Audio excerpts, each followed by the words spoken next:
Salut, moi c'est Giaco. Et ça, c'est mon objectif kit. Depuis l'achat de mon EOS M2, j'ai rejoint les forums Magic Lantern ainsi que de nombreuses communautés sur Facebook. Et j'ai remarqué un motif récurrent, c'est la discrimination envers cet objectif. Et moi je trouve pas ça très sympa. Parce que il a rien fait. Il est en plastique noir, magnifique. Et il est... Et vous savez quoi? Eh ben, je vais me venger de tous ces gens qui se foutent de la gueule de cet objectif. Il est absolument magnifique.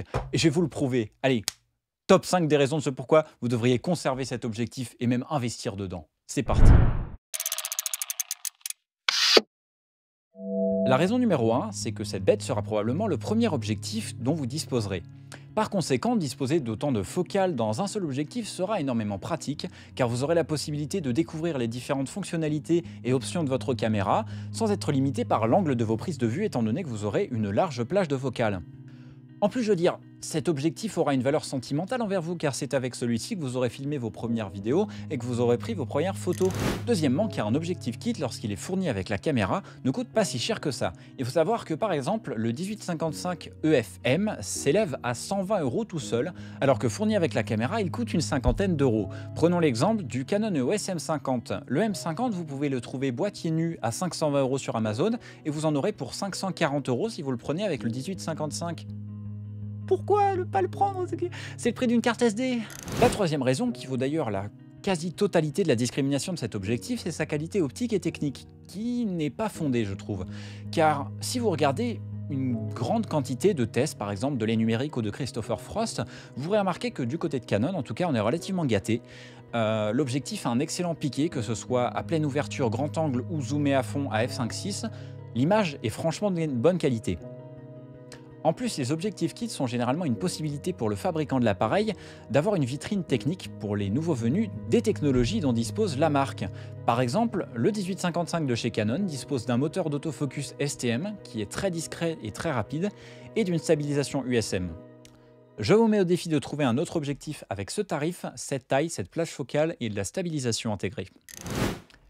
La quatrième raison, et qui est liée à la précédente, c'est la quantité de focales utiles.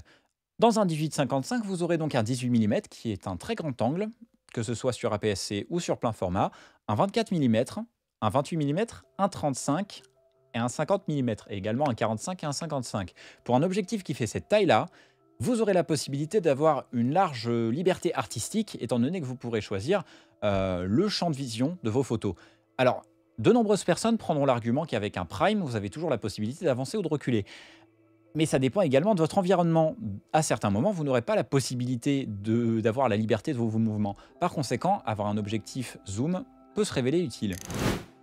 Et la dernière raison, c'est que le jour où vous aurez la possibilité d'acheter des dizaines et des dizaines d'objectifs, vous serez bien content de retrouver votre 18-55 dans le fond de votre sac quand vous aurez besoin d'un objectif léger, qui ne risque pas grand-chose et avec une large plage focale. Assez parlé, il est maintenant temps de vous montrer quelques petites démos pour prouver ce que j'entends côté photo et vidéo au niveau des performances de celui-ci.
nous arrivons à la fin de ce top 5 pétage de câble sur le 1855 et les objectifs kits.